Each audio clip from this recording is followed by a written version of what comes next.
नहमदुहु व नुसल्ली अला रसूलिहिल करीम अम्मा बाद फ़अऊज़ु बिल्लाहि मिनश शैतानिर रजीम बिस्मिल्लाहिर रहमानिर रहीम रब्बि इश्रह ली सदरी व यस्सिर ली अमरी वहलुल उक़दतम मिन लिसानी यफ़क़हू क़ौली रब्बी ज़िदनी इल्मन अजमईन इंशाअल्लाह। अस्सलामु अलैकुम व रहमतुल्लाहि व बरकातुहू।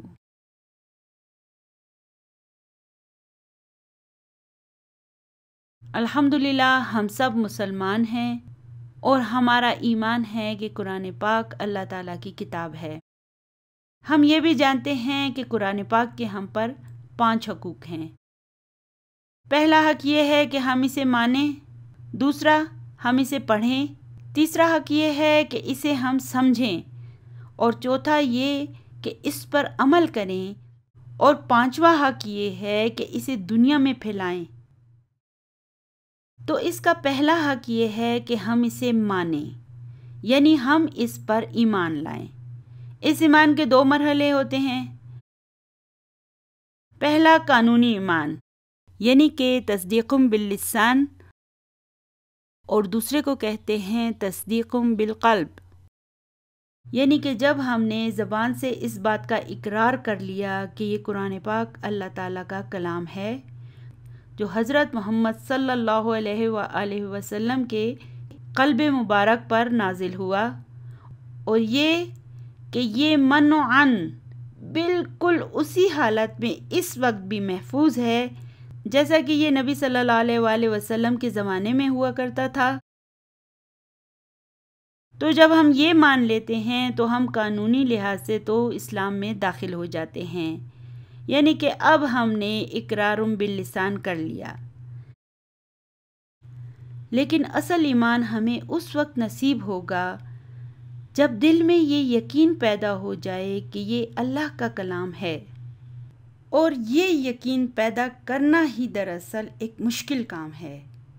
और जब तक ये यकीन दिल में पैदा नहीं हो जाता हम कुरान पाक के बाकी सब हकूक़ पूरे कर ही नहीं सकते। और फिर इसी को तस्दीक़ुम बिल क़ल्ब कहते हैं।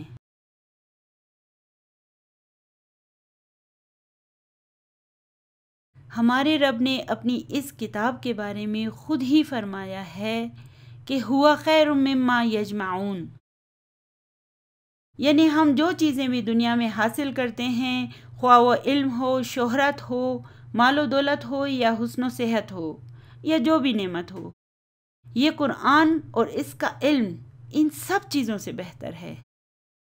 लेकिन मसला ये है कि ये कैफियत हमारे अंदर उसी वक़्त पैदा हो सकती है जबकि हमें ये पक्का यकीन हो जाए कि ये अल्लाह ताला का ही कलाम है। तो चलिए आइए आज इस 27 रमज़ान की मुबारक रात में अपने अपने गिरबानों में झांक कर देखते हैं कि क्या हम ये दिल से मानते हैं कि ये कुरान हमारे रब का ही कलाम है। अगर हम दिल से इस पर ईमान रखने वाले होते तो इसको अपनी ज़िंदगी की सारी मसरूफियात में नंबर 1 पर रखते और इसे पढ़ने और समझने के लिए दिन रात एक कर देते, ताकि हम ये जान सकें कि आखिर हमारा रब हमें क्या कहना चाहता है, वो कौन सा ज़रूरी मैसेज है जो वो हम तक पहुंचाना चाहता है। जब हम कुरान पाक का तर्जुमा पढ़ रहे होते हैं तो उस वक़्त हम तर्जुमा करने वाले के अल्फाज को पढ़ और समझ रहे होते हैं, और ये अल्फाज तर्जुमा करने वाले के अपने अल्फाज होते हैं। लेकिन जब हम अरबी ज़बान को सीखने के बाद कुरान पाक को पढ़ते हैं तो उस वक़्त हम बराह रास्त अपने रब के अल्फाज को पढ़ और समझ रहे होते हैं। तो जो तासीर हमारे रब के अल्फाज में होगी, क्या भला वो तर्जुमा करने वाले के अल्फाज में हो सकती है? हरगिज़ नहीं। अपने रब के कलाम को डायरेक्टली समझते हुए पढ़ने की लज़्ज़त और तासीर दुनिया की किसी और चीज़ में हो ही नहीं सकती। इसलिए डॉक्टर इसरार रहमतुल्लाह अलैह ने भी फरमाया था कि अगर आप टेस्ट ऑफ कुरान लेना चाहते हैं तो अरबी ज़बान को सीखें। سورہ رحمان میں ہے الرحمن علم القرآن، یعنی کہ رحمان نے قرآن سکھایا۔ اچھا، تو اس صورت میں استاد کون ہوا؟ اللہ سبحانہ و تعالی۔ اور شاگرد کون ہے؟ جو کوئی بھی سے سیکھے گا۔ ہم کتنے خوش ہوتے ہیں جب ہم لوگوں کو بتاتے ہیں کہ میں نے فلاں یونیورسٹی سے ڈگری لی ہے اور فلاں فلاں مشہور اساتذہ کرام سے علم حاصل کیا ہے۔ تو پھر اس انسان کے بارے میں سوچیں جو قرآن پاک کا اسٹوڈنٹ ہوگا، وہ کتنا خوش قسمت ہوگا کہ اس کا استاد تو خود دونوں جہانوں کا مالک ہی ہے۔ آج میں آپ سب کو دعوت دیتی ہوں کہ آئیے میرے ساتھ مل کر اس قرآن پاک کو سمجھنے کی کوشش کریں، تاکہ ہم بھی ان خوش نصیب شاگردوں میں شامل ہو جائیں جو ڈائریکٹ اللہ رب العزت کے ہی اسٹوڈنٹ بن جاتے ہیں اور براہ راست اس کے کلام کو سمجھ کر اپنی زندگیوں کو اس کے نور سے منور کر پاتے ہیں۔ دراصل آج ہمارے اعمال کی اصلاح اسی وجہ سے نہیں ہو رہی ہے کہ ہم جو اپنی نمازوں میں پڑھ رہے ہوتے ہیں وہ تو ہمیں سمجھ ہی نہیں آ رہا ہوتا۔ اللہ تعالیٰ کے کلام کو سمجھنے کے لیے ضروری ہے کہ ہم سب سے پہلے اس زبان کو سیکھیں جس زبان میں یہ قرآن پاک نازل ہوا۔ اور مسئلہ یہ ہے کہ کسی بھی زبان کو سیکھنے کے لیے سب سے زیادہ ضروری یہ ہے کہ اس کے گرامر کو سیکھا جائے۔ اور اس مقصد کے لیے میں آپ کو میرے یوٹیوب کے چینل پر آنے کی دعوت دیتی ہوں۔